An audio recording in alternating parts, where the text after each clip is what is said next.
Canal 2 Televisión San Antonio presenta Imago Mundi, la entrevista.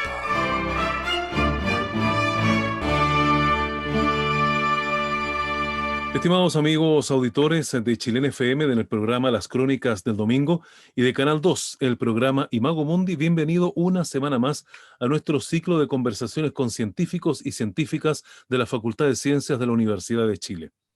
Fíjense ustedes que la palabra vacuna es una de las palabras más utilizadas y habladas durante este último tiempo, a raíz precisamente de la pandemia que afecta a gran parte del mundo. ¿Y por qué razón? Porque distintos ensayos y también distintas opciones están llegando a varias partes del mundo, también a nuestro país, con la esperanza de que efectivamente una vacuna nos pueda sacar de lo que es los efectos de la pandemia y volver quizás a cómo era nuestra calidad de vida anterior. Para conocer un poco más acerca de las vacunas, su historia, su desarrollo, cómo se hace una vacuna, qué es una vacuna, nos acompaña esta hora la doctora Daniela Sauma Majaluf, quien es académica e investigadora del Departamento de Biología de la Facultad de Ciencias de la Universidad de Chile. Doctora Sauma, muchas gracias por estar con nosotros y muy bienvenida al programa. Muchas gracias. Gracias por la invitación. Gracias a usted por estar con nosotros.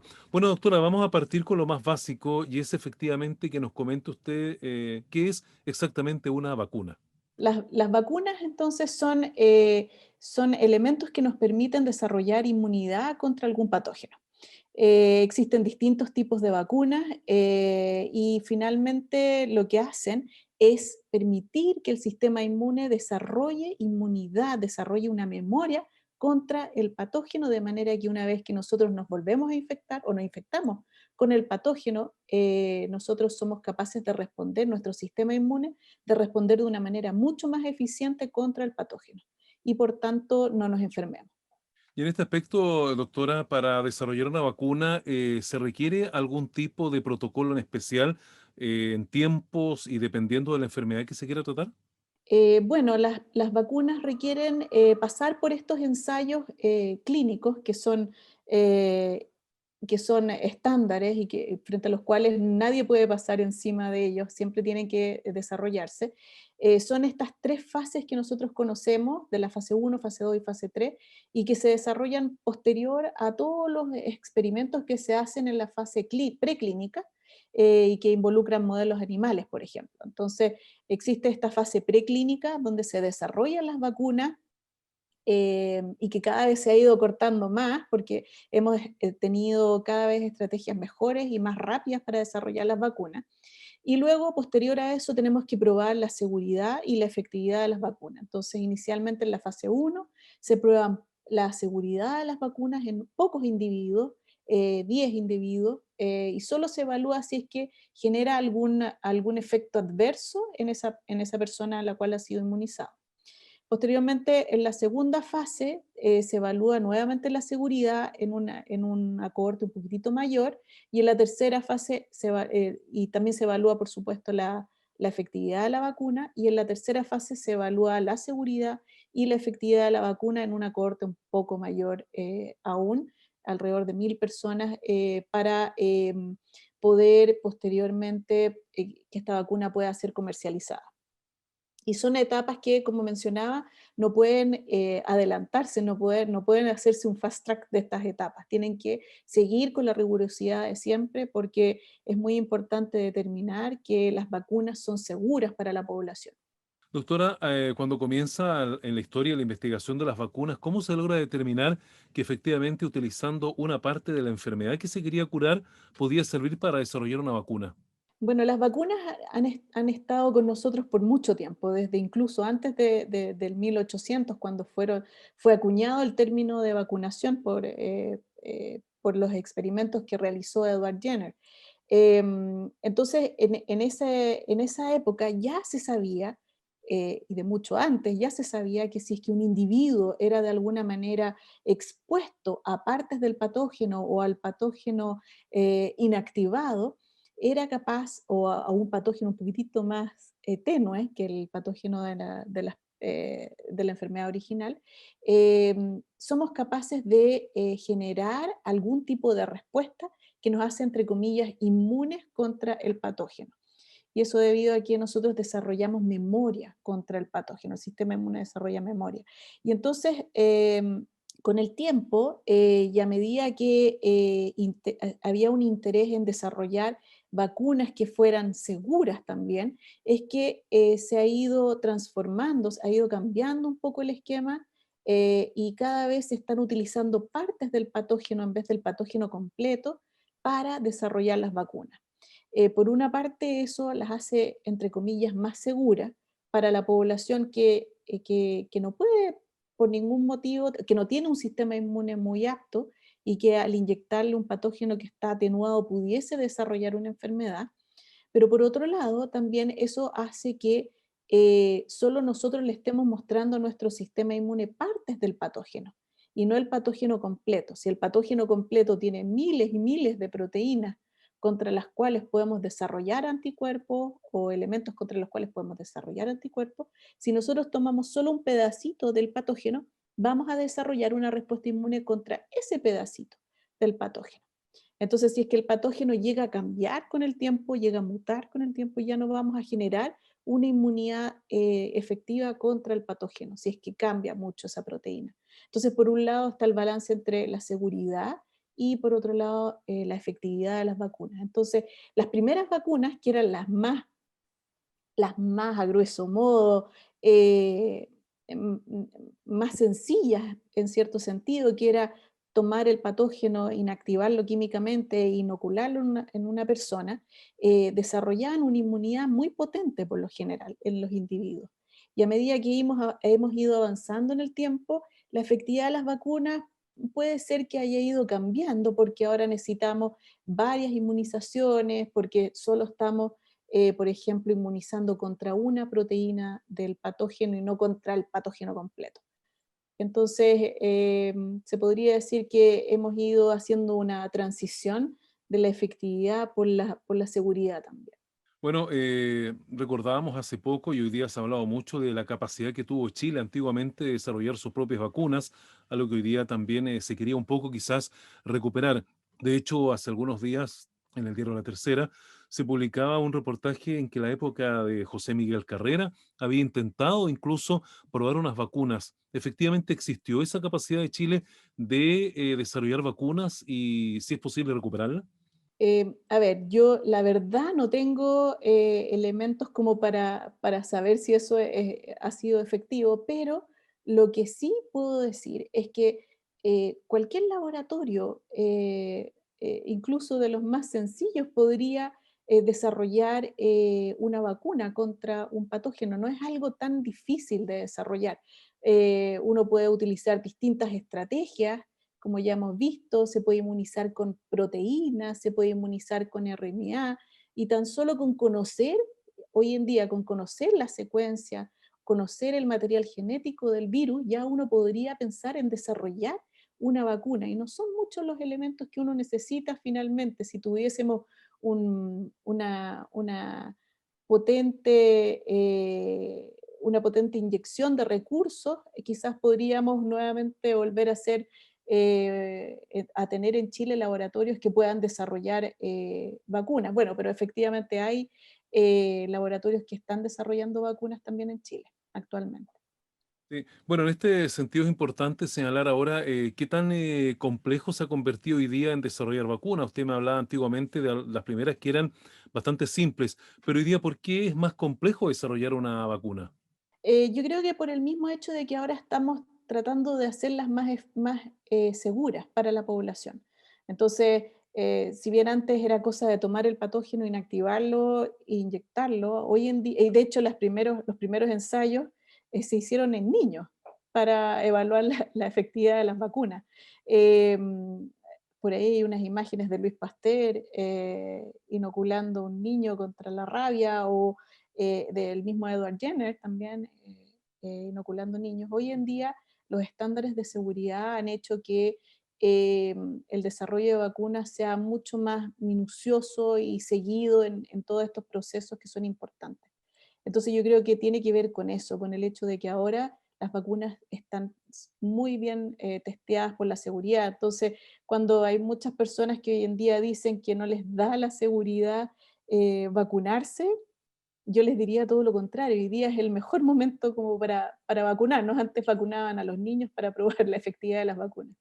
Bueno, estamos hablando con la doctora Daniela Sauma Majaluf, quien es académica e investigadora del Departamento de Biología de la Facultad de Ciencias de la Universidad de Chile, hablando de un tema que hoy día es tan de moda, por decirlo de alguna manera, como son las vacunas. Bueno, hablemos un poco de las vacunas en sí, que hoy día se habla de cómo se hizo muy rápido, por ejemplo, la vacuna contra el coronavirus, la cual hoy día efectivamente se está aprobando y en Chile también se está utilizando. Pero ¿por qué otras enfermedades como el VIH-Sida, que llevan tanto tiempo en la humanidad, no han podido tener una vacuna con esa misma velocidad?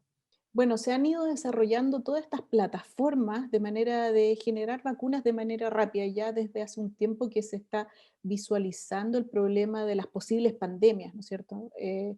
Que podrían afectar a la humanidad. Entonces, se están tratando de agilizar todos esos procesos. Entonces, por eso, por ejemplo, una de las plataformas que es la generación de vacunas de RNA mensajero, es algo que es muy rápido de desarrollar porque con solo tener la información del virus, la información genética del virus, uno puede cambiar el mensajero. Es como cambiar el librito que lleva la vacuna de manera de desarrollar una vacuna contra ese patógeno en particular. Entonces así se pueden generar rápidamente vacunas contra distintos patógenos solo cambiando el libro de instrucciones.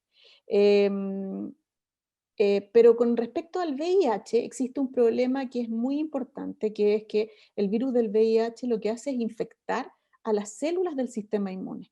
Entonces nosotros cuando queremos desarrollar inmunidad contra el VIH, estamos pensando desarrollar inmunidad contra nuestras mismas células del sistema inmune. Queremos potenciar la respuesta inmune contra el sistema inmune. Entonces, no es una estrategia que tenga mucha lógica, ¿no es cierto? Es decir, si nosotros activamos el sistema inmune para eliminar a las células infectadas, vamos a estar generando personas inmunodeprimidas al final, que es lo que pasa con el virus del VIH, que la gente termina con una enfermedad inmunodeprimida, ¿no es cierto?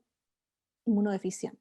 Entonces, además el virus del VIH tiene una alta tasa de mutación, lo cual hace aún más complejo tratar de generar una vacuna contra un virus que rápidamente se camufla del sistema inmune. Entonces, el virus del VIH ha sido un dolor de cabeza para todos, pero yo creo que hoy en día se está pensando en estrategias que impidan, por ejemplo, la integración del virus en las células que infecta, ¿no es cierto? Que por ahí va un poquitito más la estrategia, más que tratar de aumentar la respuesta inmune contra el virus. Doctora, bueno, me parece que algo lo habíamos esbozado antes, pero siempre es importante saber si todas las vacunas se elaboran a partir de utilizar la enfermedad que se quiere curar. Claro, porque tiene que tener elementos del patógeno, al menos elementos del patógeno frente al cual se quiere desarrollar. Ahora, eh, por ejemplo, existen algunas vacunas en las cuales se está tratando de desarrollar una vacuna más universal, por ejemplo, contra la influenza, ¿no es cierto? Que es donde año a año va cambiando la cepa que nos infecta. Sin embargo, hoy en día se está tratando, y por tanto por eso nos tenemos que vacunar todos los años contra la influenza.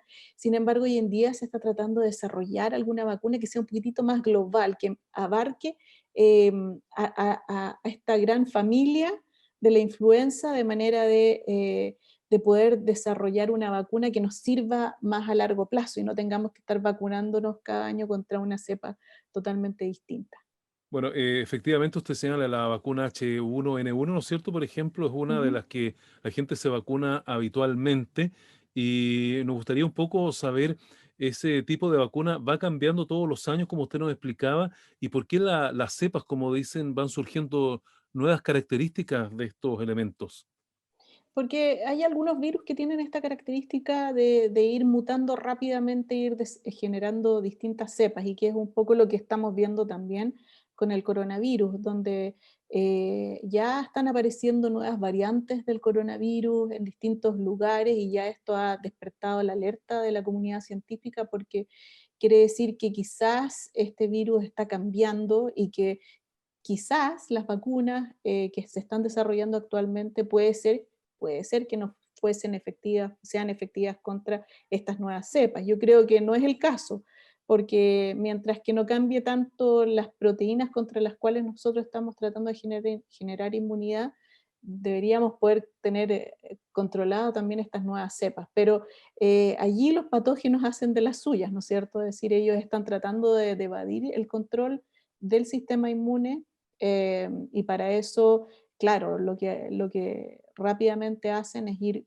mutando algunas proteínas claves de manera de escapar un poco el control del sistema inmune.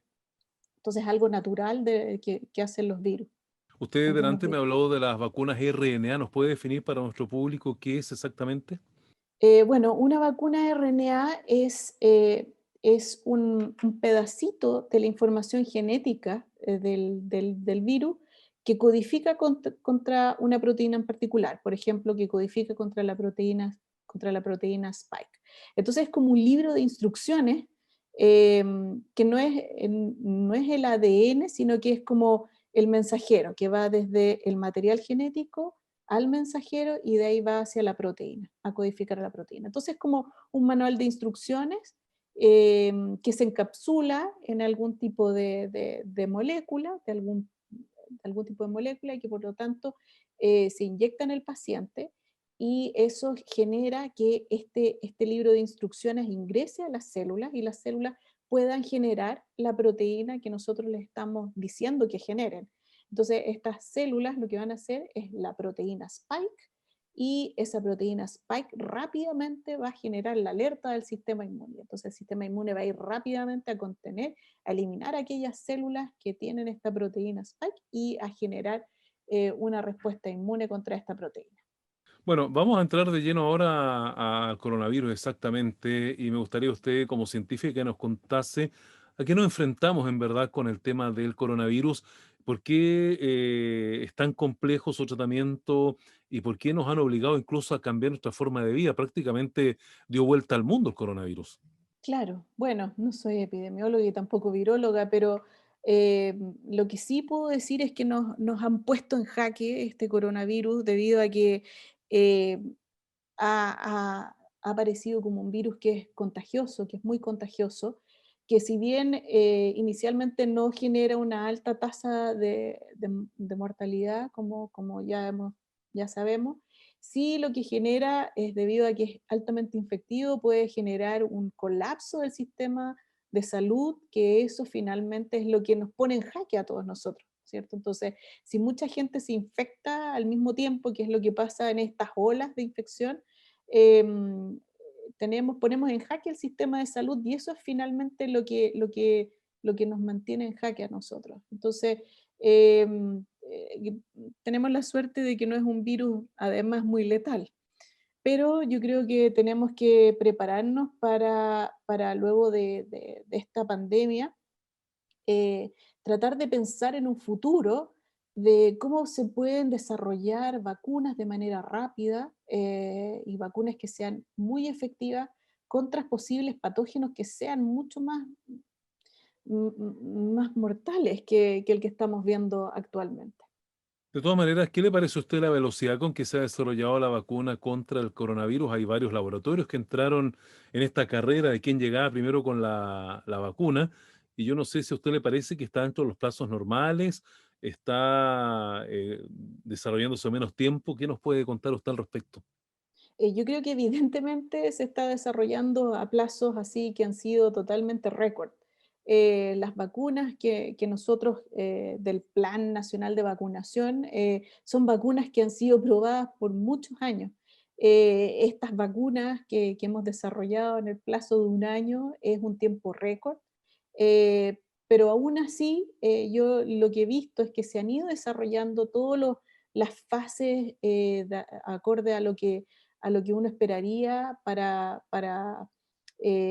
argumentar la seguridad de estas vacunas. Entonces, es rápido porque tenemos mayor estrategias, tenemos mayores capacidades, como la humanidad tiene mayores capacidades tecnológicas para desarrollar estas vacunas, pero yo siento que a pesar de que ha sido rápido, ha ido manteniendo todos los estándares de seguridad. Es decir, yo actualmente sin duda me vacunaría con cualquiera de las vacunas que se están desarrollando. Y desde su experiencia, doctora, ¿cuál es la vacuna óptima? ¿Qué pasos debe cumplir una vacuna para que se considere absolutamente probada y segura? Bueno, tenemos que saber la efectividad de la vacuna. Eso es un punto importante y por eso es que todavía están apareciendo cada vez más datos de la efectividad de las vacunas en el contexto de esta pandemia, ¿no es cierto? Que es el contexto real de gente que ha sido del personal de la salud, que ha sido inmunizada, por ejemplo, ahora en Brasil, que salió un reporte, en Israel, que están saliendo reportes de la efectividad de la vacuna en esta población de riesgo que ha sido vacunada, y donde hemos visto niveles de efectividad que quizás podrían estar un poquitito más bajos de lo que estaban reportados inicialmente, pero que yo creo tiene que ver con el hecho de que estas son poblaciones que son muy susceptibles a infectarse, ¿no es cierto? Son poblaciones que están ahí en la guerra contra el coronavirus, el personal de salud, por ejemplo, entonces que están frente a cargas muy altas del virus, entonces eso explicaría un poquitito la baja en la efectividad que se ha reportado en estos últimos indicadores. Em, pero, sin embargo, a pesar de todo, se ha visto que la efectividad para contener a los casos graves o para reducir los casos graves ha sido bastante buena. Entonces, yo creo que los estándares que debe cumplir una vacuna son, por supuesto, la efectividad, que eso lo estamos viendo ahora. También me hubiese gustado tener algún dato de la duración de la inmunidad, que es parte de la efectividad, pero eso no lo vamos a tener hasta que pase el tiempo nomás. Y también, por supuesto, también tiene que ver con la logística de la vacuna. Por supuesto que es mucho más sencillo vacunar a la población con una vacuna que es fácilmente transportable y que no requiere de estos mega refrigeradores de menos 80 grados como para poder mantenerse la vacuna. Entonces, ese también es otro elemento importante que hay que considerar, que es la estabilidad de las vacunas y las temperaturas de conservación de las vacunas. ¿Por qué esta vacuna en particular requiere tan baja temperatura para su mantenimiento? Porque son moléculas que naturalmente a esa temperatura se degradan rápidamente. El RNA mensajero es algo muy lábil, entonces para mantenerlo tenemos que tener congelado a menos 80 el material. Y en el caso del coronavirus y otras enfermedades, ¿la vacuna es la única solución o se pueden analizar otras alternativas de cura? Buena pregunta, no sé. Yo como inmunóloga le tengo fe total a las vacunas y yo creo que esa va a ser la solución contra el coronavirus, porque hemos visto, no sé, que quizás la población ya a esta altura no está muy contenta con, con las medidas de cuarentena, no está acatando mucho las medidas de cuarentena y quizás no se está cuidando mucho pensando que viene la vacuna. Pero yo creo que sin duda, bueno, las vacunas han sido consideradas por la Organización Mundial de la Salud como el segundo elemento que ha contribuido en mejorar la calidad humana después del agua potable. Entonces, y de hecho las vacunas han permitido erradicar enfermedades tan importantes como la viruela, que muchas veces si nosotros no estamos conscientes del grado de estas enfermedades, de lo que pueden provocar estas enfermedades, es que aparecen, yo creo que aparecen estos grupos de personas que no quieren vacunarse porque no ven la gravedad de la situación, pero porque ya no estamos expuestos a estos virus terribles, por lo menos pandemias terribles, no hemos vivido nosotros estas pandemias terribles. Entonces yo creo que eso hace que la gente le tenga un poco más de reticencia a las vacunas, y en particular por hechos desafortunados que han visto mermado el rigor de las vacunas, ¿no es cierto? Como estudios que ni siquiera alcanzan a tener el nombre de científico, donde se ligó a las vacunas con el autismo. Entonces, es importante que consideremos que las vacunas para la humanidad han sido un gran aporte, que muchas veces nosotros no somos capaces de visualizar porque no hemos vivido estas pandemias terribles, pero claro, ahora cada vez que nos aparece una pandemia, nosotros nos hacemos más conscientes de la importancia de las vacunas. El resurgimiento que han tenido las vacunas en este último tiempo es increíble. Bueno, la aparición del coronavirus nos enseñó a que podemos estar expuestos a cualquier cosa Así y es. por lo tanto hay que estar preparados también para inventar o crear vacunas para esas cualquier cosas también. Exacto, y eso es lo que yo decía, que yo creo que la gran enseñanza de esta pandemia tiene que ser precisamente que hoy día nos tocó un virus que es más o menos, no es muy mortal, pero si es que llegase a ocurrir que apareciera un virus muy infectivo y muy mortal, tenemos que tener todas las herramientas para desarrollar rápidamente las vacunas para inmunizar a la población. Bueno, de todas maneras, saber cuánto dura la inmunización es parte del trabajo que actualmente se está desarrollando y seguramente tendremos respuesta para eso más adelante, ¿no? Así es, eso es algo que no tenemos registro por el tiempo que ha durado la pandemia, pero sin duda que con el tiempo vamos a tener información de cuánto dura la inmunidad con estas vacunas o la inmunidad, incluso la inmunidad natural contra el virus, que también eso es un elemento que se está tratando de estudiar, si es que las personas al infectarse naturalmente con el virus son capaces de generar una inmunidad natural contra estos patógenos, contra el coronavirus. Hay algunos reportes que decían que no, que en realidad el título de anticuerpos, la cantidad de anticuerpos disminuía rápidamente, o hay algunos científicos que argumentan que si es que la persona no se infecta, si no está gravemente, si no está muy enferma, no va a desarrollar tampoco una inmunidad, los asintomáticos, ¿qué pasa? Todo eso son interrogantes que tenemos que ir resolviendo en el tiempo a medida que va pasando esta pandemia. No podemos, lamentablemente no podemos adelantar eso. ¿Y por qué razón esta vacuna en particular requiere dos dosis o es habitual que algún tipo de vacunas se inoculen dos veces?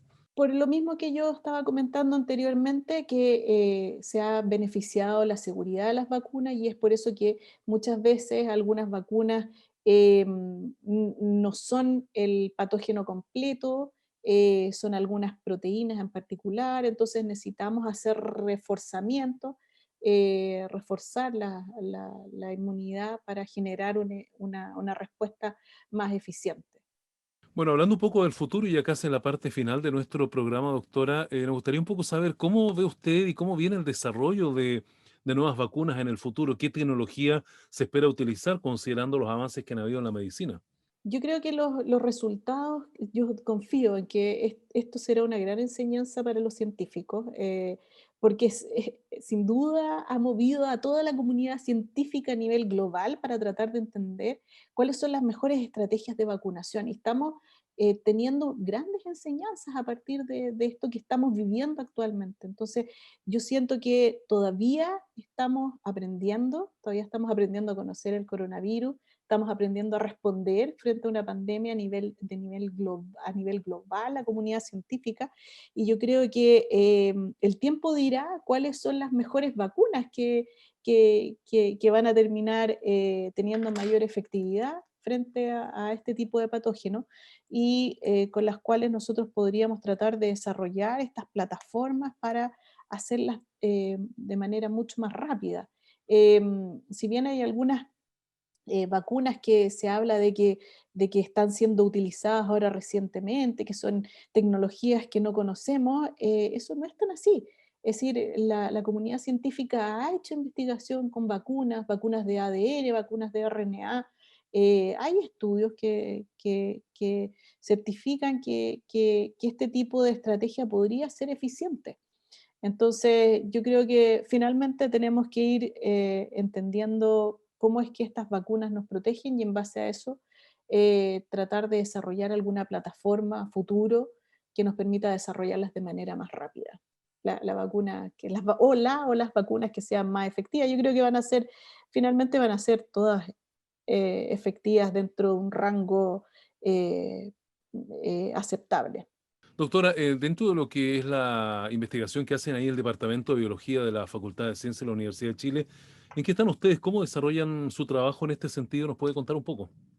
Bueno, yo estoy trabajando, yo soy inmunóloga y estoy trabajando en tratar de entender cuáles son las mejores estrategias para generar inmunidad contra los tumores.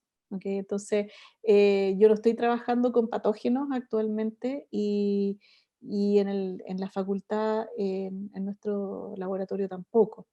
Eh, Estamos trabajando, como te comentaba, en desarrollar mejores estrategias inmunoterapéuticas contra el cáncer. Sin embargo, estamos también con un proyecto, es decir, mis colegas, la doctora María Rosa Bono, ella está trabajando en un proyecto de COVID y también están desarrollando técnicas para detectar cómo son los niveles de anticuerpos que se tiene antes y durante la infección o durante la inmunización, y en eso están trabajando en el laboratorio actualmente. Entonces, eh, estos son la, la- la vacunación, el hecho de tratar de generar estrategias para vacunación en general es un proceso que podría ser considerado simple. Y detectar entonces también cómo es la inmunidad en el tiempo, también es algo relativamente simple y es lo que estamos tratando de entender en el laboratorio. Claro, usted me habló que además, en lo particular, usted estaba realizando una investigación acerca del cáncer, tumores, ¿no es cierto? Ujú, ¿Nos puede ujú. contar un poco esa investigación exactamente y a qué apunta? Estoy trabajando tratando de entender por qué los linfocitos, que son estas células que son anticancerígenas, cuando llegan al sitio del tumor, se agotan.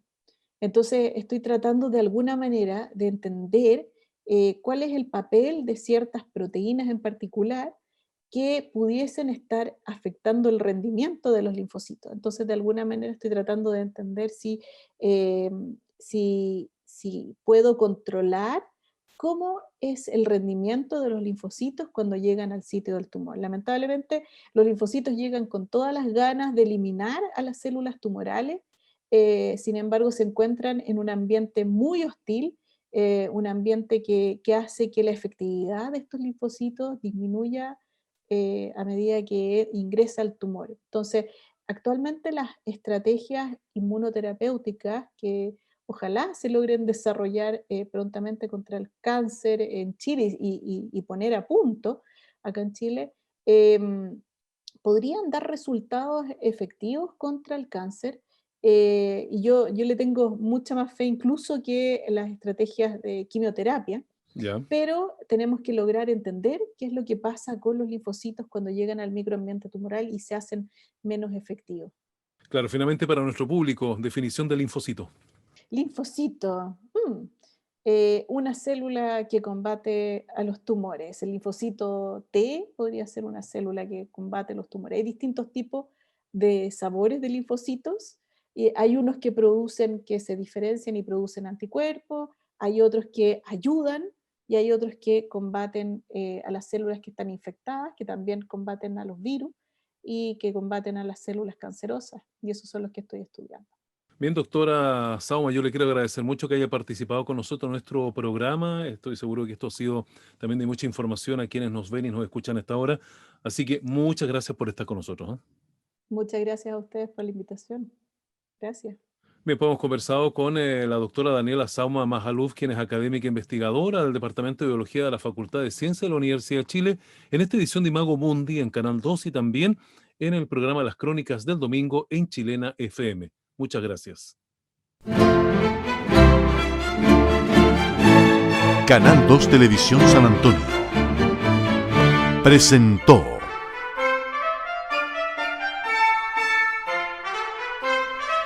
Imago Mundi, la entrevista.